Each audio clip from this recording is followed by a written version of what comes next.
வணக்கம் மக்களே, இன்னைக்கு ஒரு வீடியோ நம்ம என்ன பார்க்க போறோம் அப்படின்னு சொன்னா அன்பாக்சிங் தான் பார்க்க போறோம். இது என்ன அப்படின்னா ஒரு ஸ்மால் ரிக்கோட அன்பாக்சிங் தான்.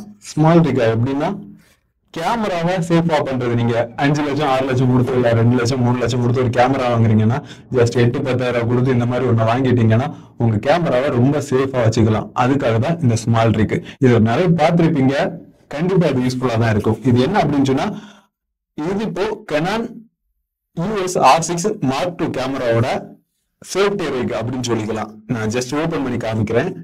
இதோட பிரைஸ் பாத்தீங்கன்னா 8,500 ரூபாய். ஜஸ்ட் அமேசான்ல தான் வாங்கியிருந்தேன். ஓபன் பண்ணிட்டா ஜஸ்ட் பாக்ஸ்ல எதுவும் இல்லை, இந்த மாதிரி பேர்ல இருக்கும் ஸ்மால் ரிக் அப்படின்னு சொல்லிட்டு. இதோட பிரைஸ் பாத்தீங்கன்னா சொல்லிட்டேன் 8,500 ரூபாய். பாக்ஸ்ல 8,300 ரூபாய், சாரி 8,300 ரூபான்னு போட்டிருக்கு. ஸோ இத பாத்தீங்கன்னா ஜஸ்ட் பேக் பண்ணி வச்சிருக்காங்க. இவ்வளவுதான்.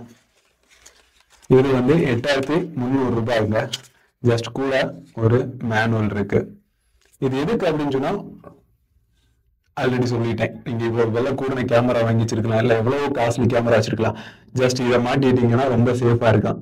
கேமரா சுத்தி ரொம்பவே கேர்ஃபுல்லா ரொம்ப சேஃபா இருக்கும். ஜஸ்ட் இந்த மாதிரி விழுந்துட்டா கூட ஓகே, இல்ல கீழே மவுண்ட் யூஸ் பண்ணும்போது எதுக்கும் எப்போ மாட்டானா மவுண்ட்ல இது பண்ணா உங்க கேமரா எப்போ இது பண்ணிட்டு வந்தோம்னா பழையது மாதிரி ஆயிடும். ஆனா ஜஸ்ட் இது ஒண்ணு வாங்கி யூஸ் பண்ணிட்டீங்கன்னா எப்பவும் கேமரா புதுசு மாதிரி இருக்கும். பிளஸ் கேமரால எந்த அடியும் இருக்காது. ஜஸ்ட் எப்பவும் கேர்ஃபுல்லா வச்சிருப்போம்னு சொல்ல முடியாது. ஜஸ்ட் இதை ஃபிட் பண்ணிட்டீங்கன்னா ரொம்ப கேர்ஃபுல்லா இருக்கும். ஆனா ஜஸ்ட் ஒர்த்தபிளா இருக்கு. நீங்க சோனி கேமரா வச்சிருக்கலாம், இல்ல கெனான் கேமரா வச்சிருக்கலாம், இல்ல நிக்கான் கேமரா வச்சிருக்கலாம்.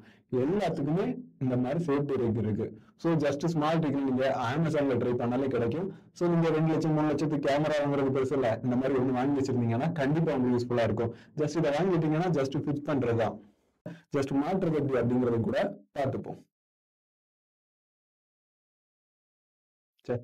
இது Canon R6 Mark II camera plus 70-200 lens. ரொம்ப காஸ்ட்லி. ஓகேவா? இதை ஜஸ்ட் ஓப்பன் பண்ணி இப்படியே வைக்கிறேன். க்ளோஸ் பண்ணணும். கேப் அந்த பக்கம் இருக்கு. ஜஸ்ட் இதை மாட்டிட்டு அப்புறமா க்ளோஸ் பண்ணிக்கிறேன்.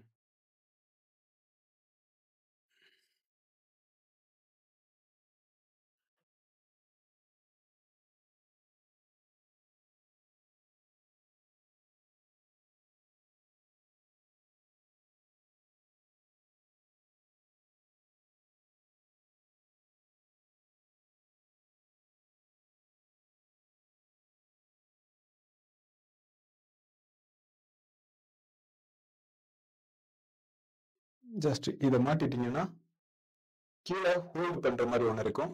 சொன்னா ஒரு ரிங்கு, அதை மட்டும் வச்சு இந்த ஸ்க்ரூ மட்டும் டைட் பண்ணிட்டீங்கன்னா போதும்.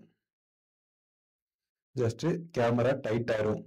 இந்த ஒரு டைட் மட்டும் தான் அப்படின்னு கேட்டா இந்த ஒரு டைட் இல்லைங்க, இதுல சேஃபா இருக்காது.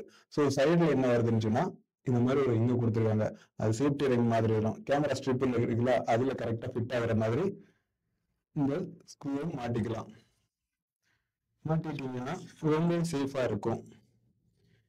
நான் ஜஸ்ட் இந்த ரொம்ப அப்படி இருக்கும் இப்படி இருக்கும் அப்படின்னு சொல்றதுனால இது பெய்டு ப்ரொமோஷன் எல்லாம் இல்ல, வாங்கியிருக்கேன், எனக்கு ஒர்த்தா இருக்க மாதிரி தோணுது, அதனால சொல்றேன். இது நாட் பெய்டு ப்ரொமோஷன். ஜஸ்ட் நீங்க வாங்கினா உங்களுக்கு சேஃபா இருக்கும். இது யாரும் வாங்குங்க இல்ல டிஸ்கிரிப்ஷன் என்னோட வெப்சைட்ல லிங்க் போட்டுருங்க அப்படின்னா இல்ல, அமேசான்ல இருக்கும். ஜஸ்ட் ஸ்மால் ரிக் அப்படின்னு சொல்லி நீங்க ட்ரை பண்ணீங்க. ஸ்மால் ரிக் பிராண்டுக்குள்ள வேணாம், கேமராவோட கேஸ் இல்ல ஏதாவது பாத்தீங்கன்னா ஜஸ்ட் கிடைக்கும். வாங்கி யூஸ் பண்ணுங்க, கண்டிப்பா யூஸ்ஃபுல்லா இருக்கும் அப்படிங்கறதான் சொல்றேன். So not paid promotion. அப்படியே மாட்டிட்டீங்கன்னா எஸ் இவ்வளவுதான். இனி அப்படியே லென்ஸை மாட்டிடலாம். சாரி, லென்ஸ் மாட்டும்போது எப்போ ரொம்ப பார்த்து மாட்டுங்க. எப்படியும் ரெட் கலர்ல மார்க் இருக்கும், அந்த மார்க் கரெக்டா வச்சுட்டு மாட்டுங்க. அவ்வளவுதான், மாட்டிட்டோம். இப்ப பாருங்க, இதை மாட்டின அப்புறம் கேமரா எவ்வளவு பெருசா எவ்வளவு சேஃபா இருக்குன்னு. எந்த பக்கமா கீழே கீழே விழுந்திருந்தா இப்படி கண்டிப்பா அடிப்படும். ஆனா ஜஸ்ட் எந்த பக்கம் வந்தா ஒரு சின்ன சேஃப்டி இருக்கும் அப்படிங்கிறதுக்காக. இந்த கார்னர் இருந்தாலும் இங்க வந்தாலும் இல்ல இங்க வந்தாலும் எதுவும் இருக்கும். ஆனா இந்த பக்கம் விழுந்தா கண்டிப்பா அடி இருக்கும். இதை மாட்டும் போது ஸோ பேட்டரி சேஞ்ச் பண்றதுக்கு ரொம்ப ரிஸ்கா இருக்கும் அப்படின்னா இல்ல, ஜஸ்ட் ஓப்பன் பண்ணா பேட்டரியை சேஞ்ச் பண்ணிக்கலாம். ஓகேவா? அப்புறம் கார்டு மாத்துறதுக்கு கஷ்டம் இருக்கும் அப்படின்னு இல்ல, கார்டை ஜஸ்ட் ஓப்பன் பண்ணலாம். அதுக்கப்புறம் எல்லா பட்டனும் ஓப்பன் பண்ணலாம். ஜஸ்ட் ரிங் ஆன் ஆஃப் எல்லாமே கரெக்டா ஒர்க் பண்ற மாதிரி தான் இருக்கும். ஸோ இந்த இது கண்டிப்பா வாங்கினா யூஸ்ஃபுல்லா இருக்கும் அப்படின்னு சொல்றேன். கூட இது இருக்கும். இதை நீங்க யூஸ் பண்ணி முடிச்சுட்டீங்கன்னா ஜஸ்ட் உள்ள மேக்னெட்ல போட்டு விட்டுட்டா போதும். இவ்வளவுதான் இந்த வீடியோ பயனுள்ளதா இருந்துச்சுன்னா மறக்காம டெல் டெக் தமிழ் சப்ஸ்கிரைப் பண்ணி கொஞ்சம் சப்போர்ட் பண்ணுங்க. இன்னொரு பயனுள்ள வீடியோல மீண்டும் உங்களை சந்திக்கிறேன். நன்றி.